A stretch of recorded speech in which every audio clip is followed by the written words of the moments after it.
In this edition of In the Trenches with Dave Lapham, brought to you by First Star Logistics, you're going to learn everything there is to know about punting, but you were afraid to ask. Well, Brad Robbins has all the answers. This guy is an outstanding punter. He can control a football off of his foot with hang time, directional accuracy. It's amazing to watch this guy. It's artwork. I mean, it's a craft, and he's very, very gifted. He's going to talk about his punting career. He's going to talk about his academic career. And you're going to be very interested to find out everything there is to find out about Brad Robbins.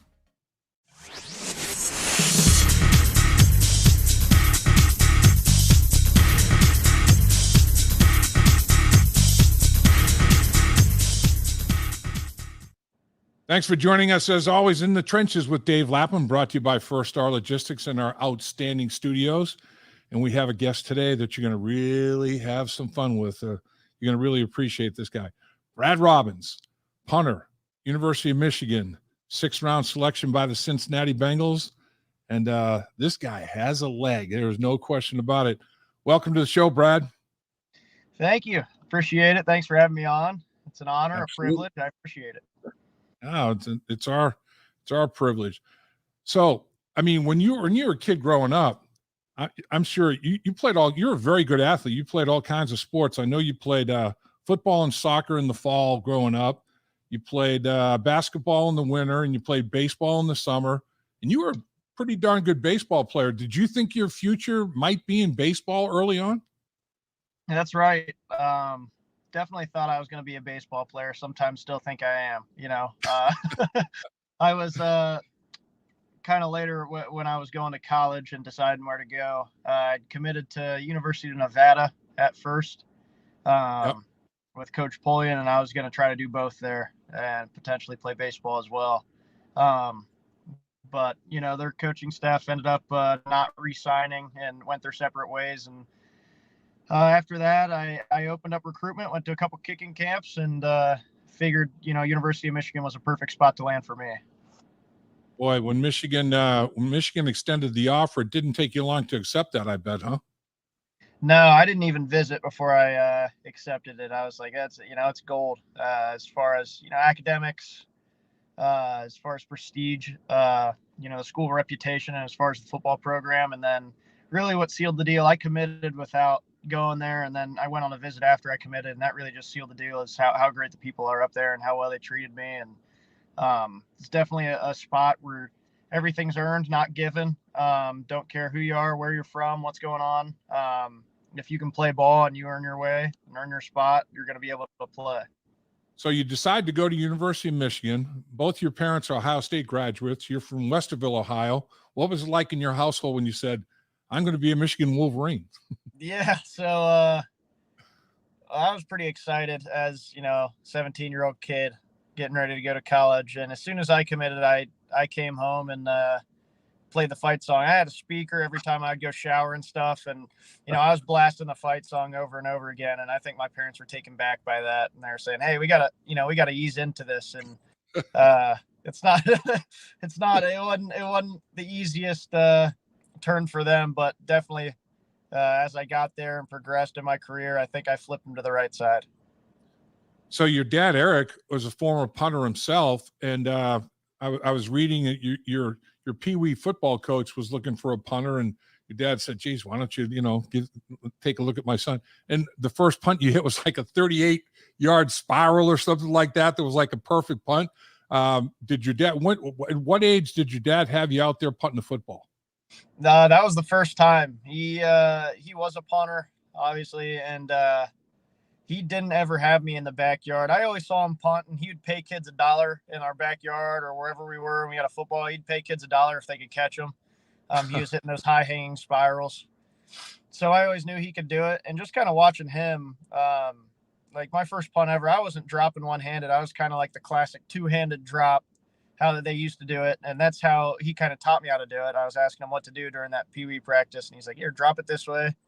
Just swing through that point. And, it was a turnover spiral. It was perfect. But he never forced me or asked me if I wanted to punt or anything until that point where it was just like, hey, why don't you give it a shot? Like, you got a big leg. I was a goalie in soccer. I knew how to hit the ball down the field. That was half the battle. So, yeah, it was just, it kind of just fell into place, and very fortunate to, if that didn't happen, who knows? Maybe I wouldn't be punting now.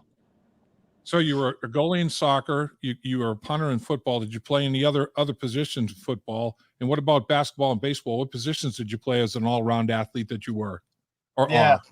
Yeah. So in soccer, I was early on, I was like a midfielder, a guy like who Uh-huh. facilitated. Older, I became like a taller dude as far as like soccer terms go.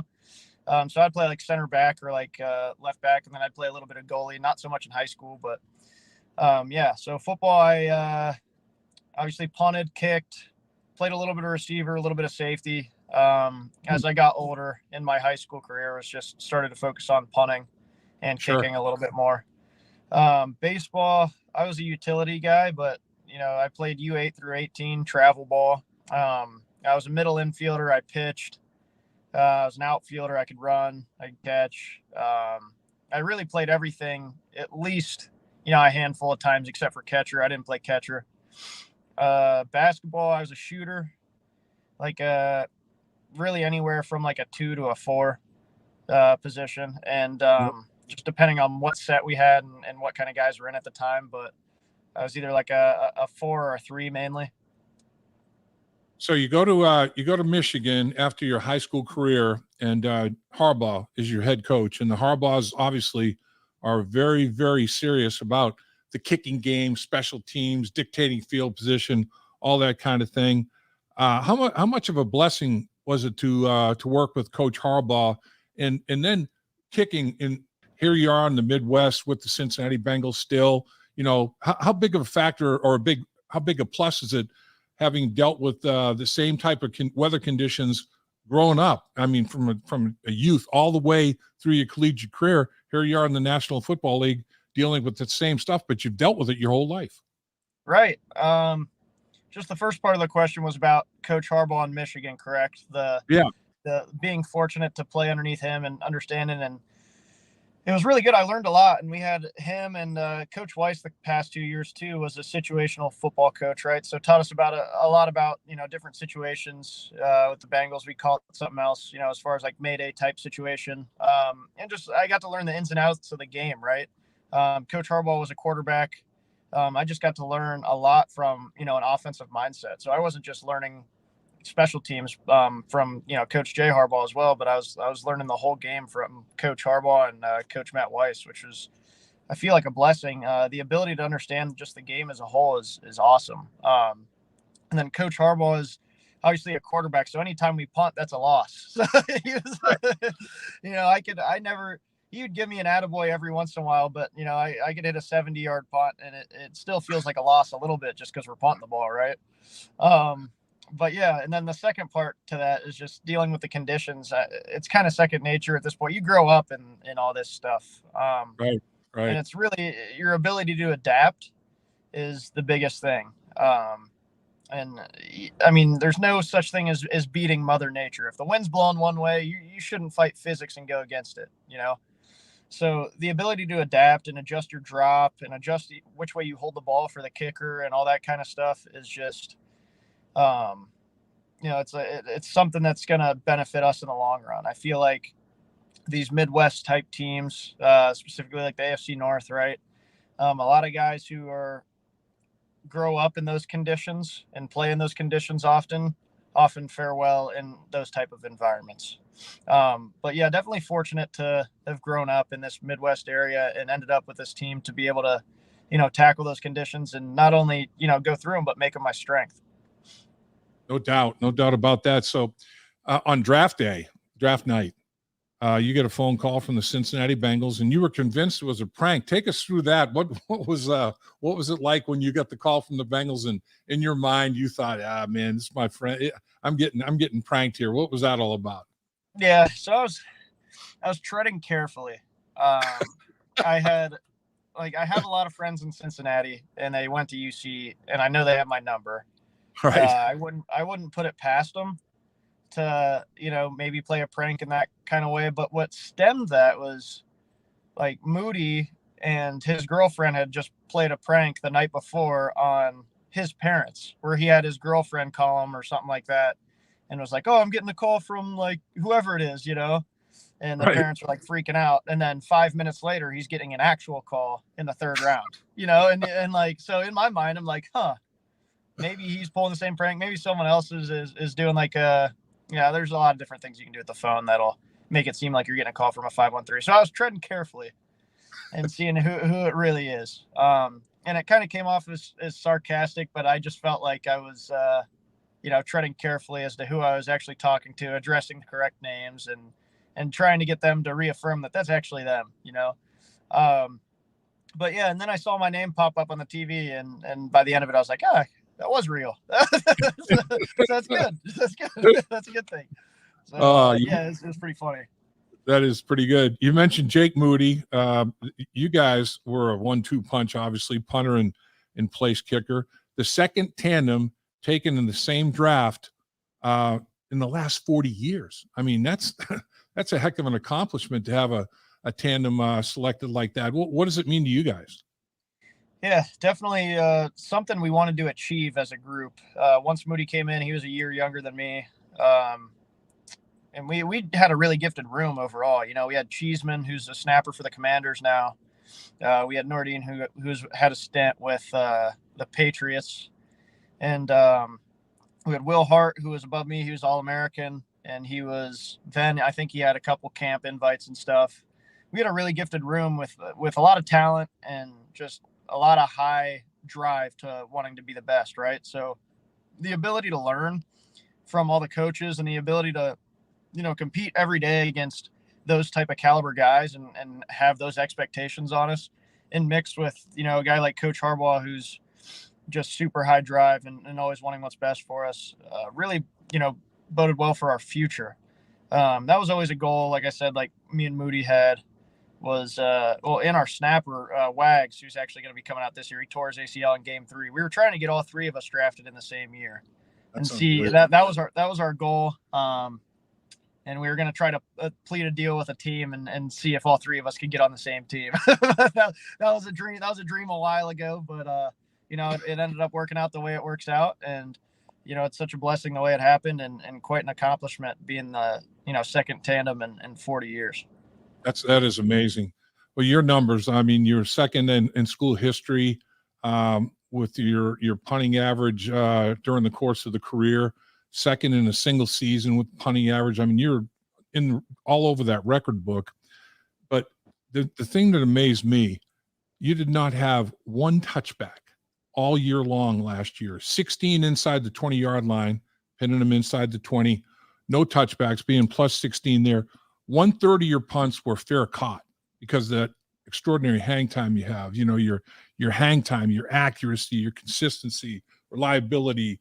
You can hold. I mean, what can't you do? What of all the things that you can do, what do you look at as the most important? There's a lot of things that are very important, and there's a lot of different facets in the game. There's a game within the game, right?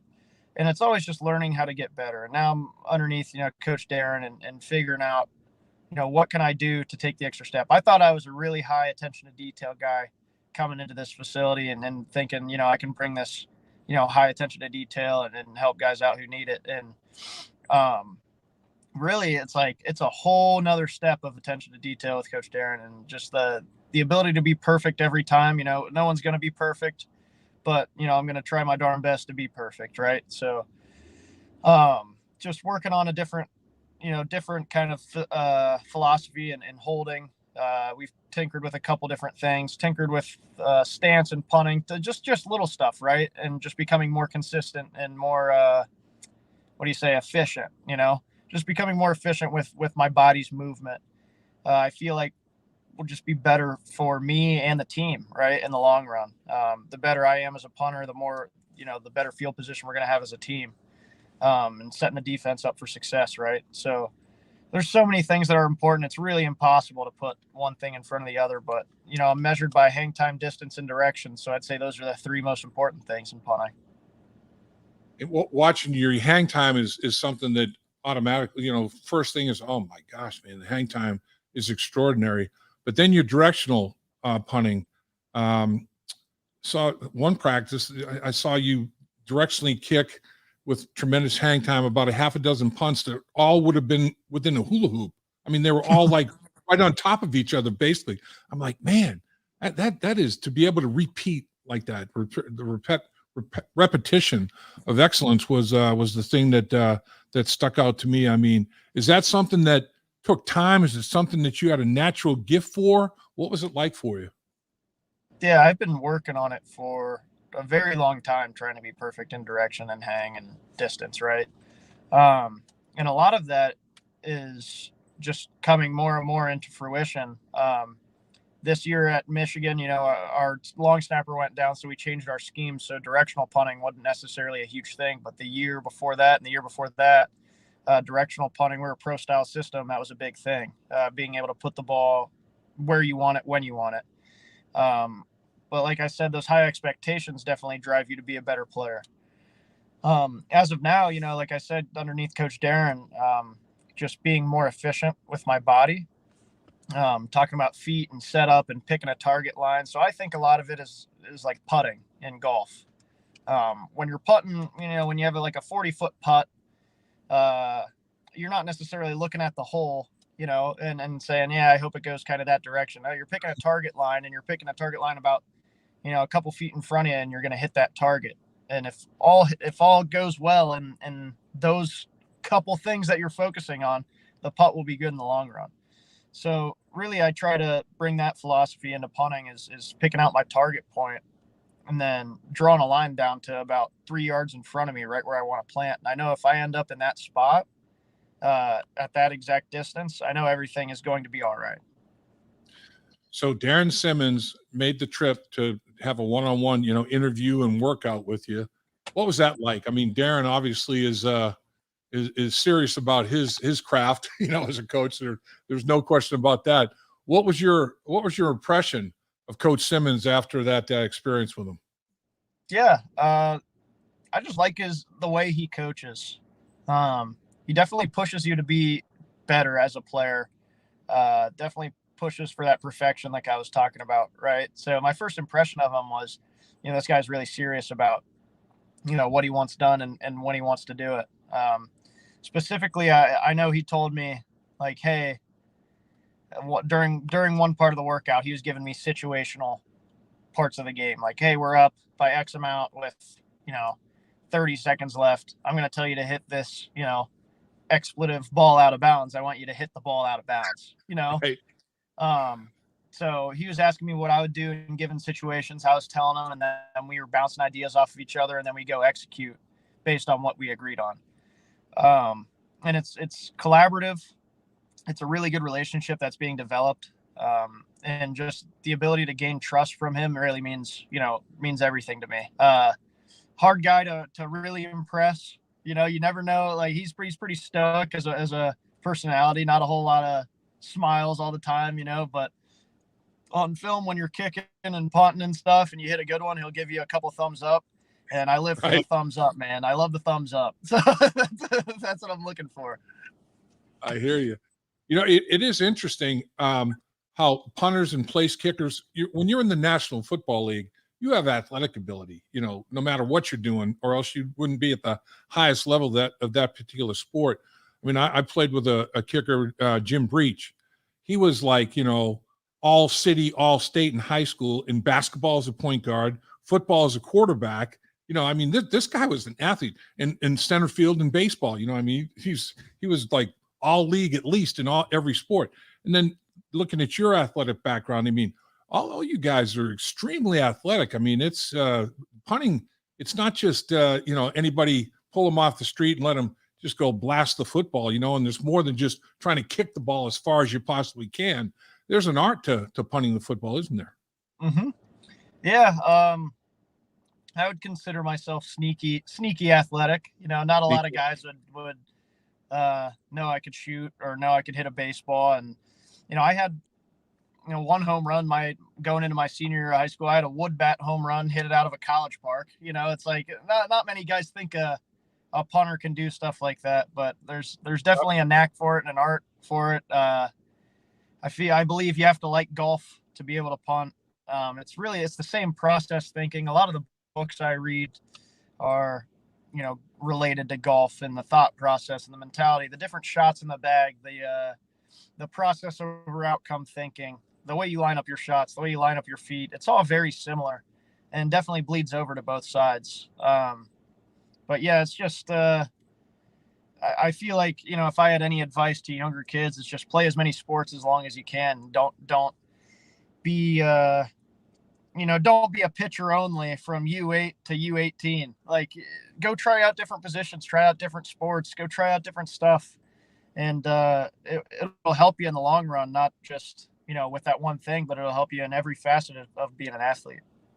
Yeah, no question about it. I mean, your overall body awareness and getting your entire body coordinated, there's a lot to be said for that, for sure. There's no two ways about that. Academically, I mean, that was always important to you as well. You've been very successful in the classroom as well. Tell us a little bit about your academic background. Starting in high school, college. Where do you want me to start? Yeah, let's start high school. Okay. Yeah. I went to a small private school with about 70 kids in my class from freshman year to junior year, and it was like kind of a college prep type school. But there weren't any weighted classes, and I was getting like 3.5, 3.5, 3.5, and these courses were really challenging. And my senior year ended up, going to local public school after I, convinced my parents that, hey, I want to go here. I want to take AP classes and be with my friends, like the guys I grew up with across the street, and be able to have lunch with them and Right. spend time with those guys, and they finally, after a year or two of chirping at them, they finally let me do that. But took some AP classes, IB classes, and ended up with a 4.6 there. Felt pretty good about that. I think I was like AP government, IB psych, and I ended up majoring in psych, right? Huh. So going into college, I didn't know necessarily. I thought maybe psychology, I thought business, I thought engineering, I thought architecture, and I really didn't know till my sophomore year exactly what I wanted to do.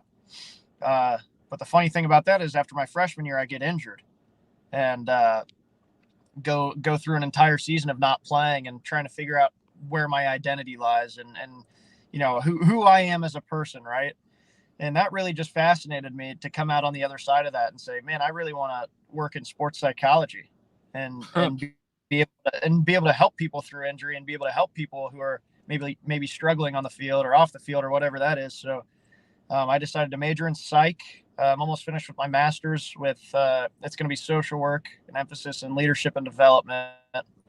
And then I'm going to do a doctorate in performance sports psychology. Wow. Ambitious. So, but yeah. That's good. That's good. So, I mean, it comes full circle. Here you into the National Football League, and you're battling with Drue Chrisman, Ohio State, and they're the Buckeyes again. It's the Wolverines and the Buckeyes. Your parents are Buckeyes, you're a Wolverine. Now you're battling another Buckeye. Have you always had competition at every level that you've played, or is this the most competition that you're going to experience? My whole career is riddled with competition. Right. I've never had, I always got to bring my A game every day. That's kind of the way I look at it. And if I don't, I feel like I failed. Right. So that's the way I look at it. I've had competition at Michigan. Like I said, I got hurt that 2017 year. Right after that, got a weight room injury, was out that next year. Well, guess what? The guy who came in was All-American. So, what am I going to do now? Am I going to transfer? Am I going to, get out of here, figure out what I want to do? My decision was I'm going to get my degree as fast as I can. I'm going to work at this thing as hard as I can. If I can, win the spot back, that's what I want to do. I want to play here. I want to be a Michigan man.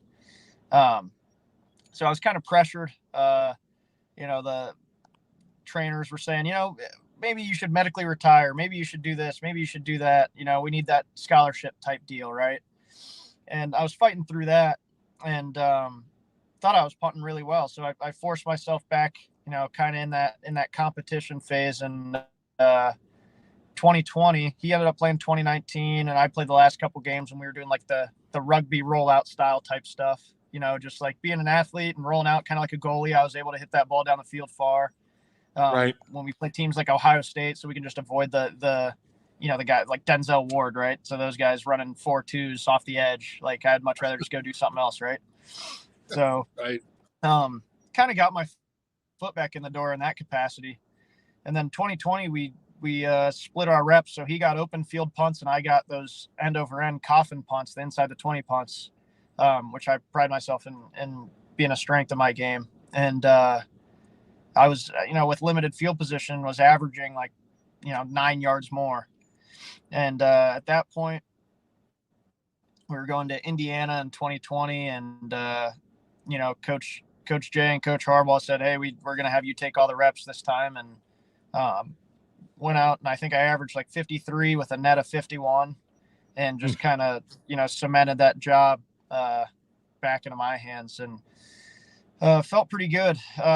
So that competition was very strong. And then you come in the next year, and we got a guy who's supposed to be the son of God coming in, supposed to be like the next best thing as far as punting goes. So all the media and all the hype around that is saying, well, he's going to take Brad's job, all that kind of stuff. And I'm hearing that, this and that. And then the guy comes in and, ended up winning that competition type deal and playing for 2 more years until I was an old man at Michigan. And, but now, this is nothing different coming into the NFL. Is my whole life in every sport was riddled with competition. If I wanted a spot, I had to go earn it and go win it.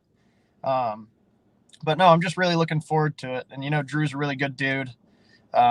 He part of the reason I went to Michigan is he was at Ohio State. He was a year above me, and then he was on scholarship. So I ended up going to Michigan on a scholarship. But I looked up to him as a fan when I was, and then in high school and stuff, and ended up changing my alliance and now bleed maize and blue. There you go. And living your dream, National Football League. Here you are. I mean, it's quite a run. Absolutely, no question about it. And boy, in the AFC North, man, it's so competitive. Every yard counts. I mean, hidden yards, field position, putting them on long field, getting short fields for yourself. All that stuff is massive when you're talking AFC North football, but it is in the in the Big Ten. Your experience is there as well, so you're well conditioned for that. There's no doubt. That's right. Every punt matters, and as of late with Michigan, you get about 20 of them a season because they don't punt too much anymore. But so every punt counts. Yeah, that's the thing. Looking okay, 5th all-time punting, like you said. You're only punting maybe once a game. I mean, it's not like the offense is struggling. You're punting 7 times a game. It's like, come on, man. Right. Some numbers. Yeah, some numbers. Go ahead.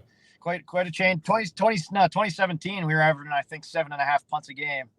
And now as of 21, 22, it was like 1.5 to 2. Yeah. I mean, there's numbers that are significant and others that aren't quite as significant. But I'm anxious to see you participate in this competition that's going to be going on for punting for the Cincinnati Bengals in the AFC North. It's going to be a very, very competitive season, and you're used to that for sure. Appreciate you carving time with us. I know here the mandatory minicamp starts next week, and you'll be front and center in that, competing like everybody else. Thanks for carving time over the weekend here with us. Appreciate it. No, absolutely. Thank you again for having me on. I appreciate it. Dave Lapham here, and every day I am grateful for my experience to have played professional football. As a player, I realize self-motivation, leadership, and appreciating your teammates are key. At First Star Logistics, you can use those same attributes to create the life you want for you and your family. Build your future by working hard like I did. You'll see results both on and off the field. Call First Star Logistics today and be part of our winning team. Hey there, everybody. I'm Dave Lapham, and we do a podcast called In the Trenches with Dave Lapham, brought to you by First Star Logistics. And if you want to hit the like button on when you're reserving any video, that'd be a good thing to do. And if you want to subscribe and not miss any videos, make sure you do that, because we are going to try to cover the Cincinnati Bengals every way that they can be covered.